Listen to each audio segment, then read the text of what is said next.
रजनीगंधा प्रेजेंट्स बिहार किसका, powered by नोवा शुद्ध देसी घी। जब जब खाए दिल खुश हो जाए, सदियों का नोवा शुद्ध देसी घी, सपना स्वस्थ भारत का। I love घी घी घी घी घी घी।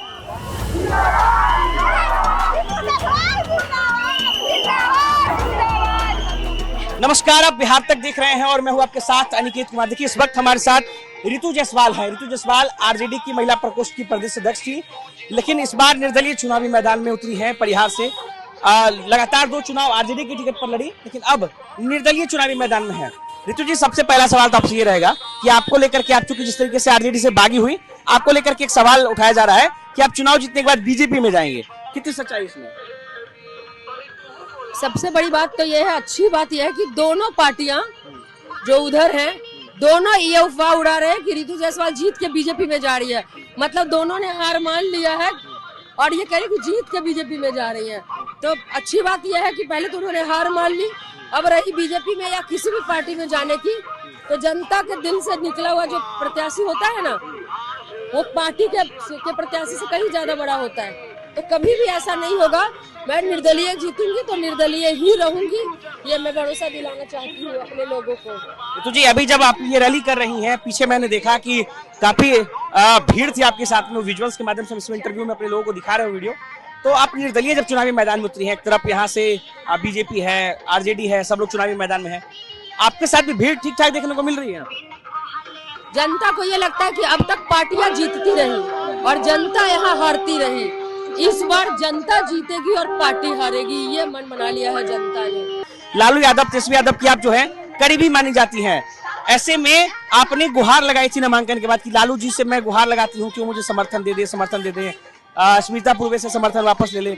बावजूद लालू जी और तेजस्वी जी जो है, उन्होंने आपको समर्थन नहीं दिया और उल्टा आपको पार्टी से बाहर कर दिया गया। इन बातों का अब वक्त निकल चुका है। जो होता है अच्छा होता है। आज मैं जनता के दिल से निकल करके, और जनता का आप हुजूम देख सकते हैं, उन्होंने किस तरीके से मुझे अपनाया है, किस तरीके से सम्मान और प्यार दे रहे हैं। तो जो होता है वो अच्छा ही होता है। क्या मुद्दा लेकर के निर्दलीय उतरी है मैदान में? क्या, कौन सा मुद्दा लेकर निर्दलीय उतरी है मैदान में? क्योंकि यहाँ पर बहुत लोग कह रहे हैं से यहाँ जनता भुक्तभोगी है। यहाँ परिवार की बहू नहीं चलेगी कि ससुर जी का रिटायरमेंट हुआ तो बहू की एंट्री हो जाए। भाई, ससुर जी का रिटायरमेंट हुआ तो अब बहू को लॉन्च किया, बहू का रिटायरमेंट होगा तो पोता, उधर पति को जेल की सजा हुई तो पत्नी को ले आए। तो ये परिवारवाद परिहार में नहीं चलेगा। परिहार में परिहारवाद चलेगा, जो परिहार के विकास की बात करेगा, जो ब्लॉक के भ्रष्टाचार को खत्म करने की बात करेगा, अच्छी शिक्षा, चिकित्सा, इलाज, अच्छे एजुकेशनल इंस्टीट्यूशंस की बात करेगा।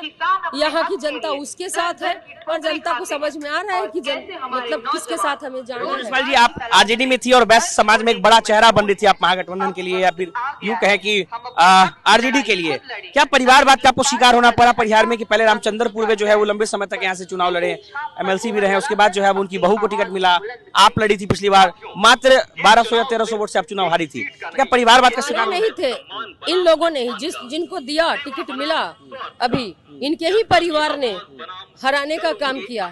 इनके ही परिवार ने हराने का अकेले मुझे ही नहीं हराने का काम किया। कब्बू खिरहर जी एमएलसी का चुनाव लड़ रहे थे, उनको भी कहीं न कहीं से वो अपनी भतीजी के लिए, उधर जो जदयू से प्रत्याशी थी, उनके लिए वोट मांग रहे थे। तो उन्होंने जो है सो परिवार को देखा, राष्ट्रीय जनता दल को तो देखा नहीं, रामचंद्र पूर्वे जी ने। तो वैसे लोगों को जो बार बार गद्दारी कर रहे हैं, उन्हें टिकट दे करके, पार्टी की क्या मजबूरी थी मैं नहीं बता सकती हूँ, लेकिन जनता ये जरूर मान रही है कि जो हुआ है वो गलत हुआ है। ऋतु जायसवाल जी, आप निर्दलीय चुनावी मैदान में हैं, लोग आप पर भरोसा क्यों करें, ये बता दीजिए जनता को। जनता पूछती है कि आप पर किसी पार्टी को ना देकर के निर्दलीय को क्यों भरोसा? एक दिन का ये नहीं है। जनता ने 10 सालों से मेरा संघर्ष देखा है। जनता ने देखा कि कोरोना में कोई न जीता न हारा, कोई भी नहीं था। ऋतु जायसवाल किसी पार्टी में नहीं थी, फिर भी जनता के बीच में थी। भयानक कोरोना में तब भी, भयंकर बाढ़ था तब भी, सुखाड़ था तब भी, हॉस्पिटल भेजना हो, इलाज कराना हो, ब्लड की आवश्यकता हो, एक फोन पर मैं 10 सालों से जनता के बीच में रही हूँ। 5 साल पार्टी के में रही और 5 साल मुखिया के तौर पे रही। 10 सालों से जनता ने मेरे कार्यों को देखा है। ये जो भरोसा है वो जनता का एक दिन का भरोसा नहीं है कि ऋतु जायसवाल निर्दलीय आ गई चुनाव में तो ऋतु जायसवाल निर्दलीय आ गई तो आज उनको हम सपोर्ट कर रहे हो। 10 सालों में उन्होंने मेरा संघर्ष और जनता के प्रति मेरे लगाव, साथ और कंसर्न को देखा है। ये उसका परिणाम है कि ये हुजूम आज हमारे साथ है। तो लोग ये मान ले कि ऋतु जायसवाल निर्दलीय चुनाव जिताने के लिए लोग ये मान ले कि ऋतु जायसवाल निर्दलीय यहाँ से चुनाव जीत रही है। भाई यहाँ के आप देख लो ना क्या जो स्थिति है और जनता को जो आशीर्वाद मिल रहा है। मैंने कहा ना कि जनता ने मन बना लिया है कि पार्टी को जितवा के देख लिया।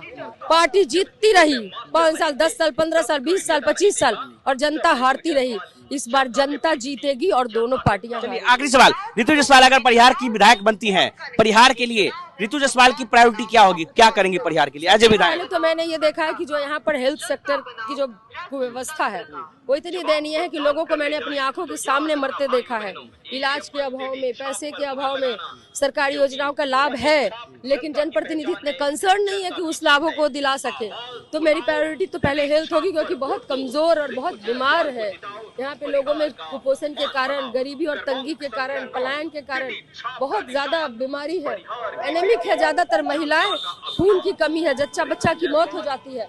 तो हेल्थ पे ध्यान देना, शिक्षा की व्यवस्था, ट्रेन की सुविधा जिसके लिए मैंने लिखा भी था पत्र केंद्रीय मंत्री को कि यहाँ पे वो भी शुरू होने वाला है। तो ये तमाम चीजें हैं। उसके अलावा पलायन रोकना, पलायन रोकने के लिए मुझे कोई सरकार में आकर के मैं बाकियों की तरह नहीं कहती कि मैं मुख्यमंत्री बनूंगा या मुख्यमंत्री हूँ तो मैं ये कर रहा हूँ या ये करूंगा। ऋतु जायसवाल के अंदर वो जज्बा है और वो विजन है कि कम से कम परिहार को तो रोजगार वो दे सकती है। रोजगार के लिए ऋतु जायसवाल काम करेंगे? बिल्कुल काम करेंगे। महिलाओं के लिए काम करेंगे, महिला और रोजगार के लिए, महिला के रोजगार के लिए काम करेंगे, युवाओं के रोजगार के लिए काम करेंगे। आप देखो यहाँ पे फूल जो है बंगाल से आता है, पूरी ट्रेन की ट्रेन वैगन भर के फूल यहाँ से बंगाल से आता है। यहाँ का पैसा बंगाल जाता है ना। जबकि अगर फूलों की खेती के लिए सर्वोच्च जगह है, ये बहुत अच्छी जमीन है। गेंदा, जरबेरा, रजनीगंधा जैसे फूलों की खेती हो सकती है। मछली पालन के लिए उपयुक्त जगह है लेकिन आंध्रा का मछली यहाँ आता है। तो फिशरी पे अगर काम किया जाए, गोटरी पे काम किया जाए, एग फार्मिंग पे काम किया जाए, फ्लोरिकल्चर पे काम किया जाए तो निश्चित तौर पे रोजगार के साधन यहाँ हो सकता है। और एग्रो बेस्ड इंडस्ट्रीज एक बहुत अच्छा ऑप्शन यहाँ के लिए हो सकता है। ये मेरी प्रायोरिटीज होंगी जिस पर मैं काम करके पलायन मुक्त परिहार बनाने का प्रयास मैं करूंगी। चलिए, तो हमारे साथ निर्दलीय प्रत्याशी ऋतु जायसवाल थी और इन्होंने कहा है कि हम कहीं नहीं जा रहे हैं, चुनाव जीतेंगे, अगर निर्दलीय जीतेंगे तो निर्दलीय ही रहेंगे। और किस तरीके से इन्होंने रोजगार को लेकर के जो अपना विजन रखा आपने सुना है। सहयोगी दीपेश के साथ अनिकेत कुमार, बिहार तक, परिहार।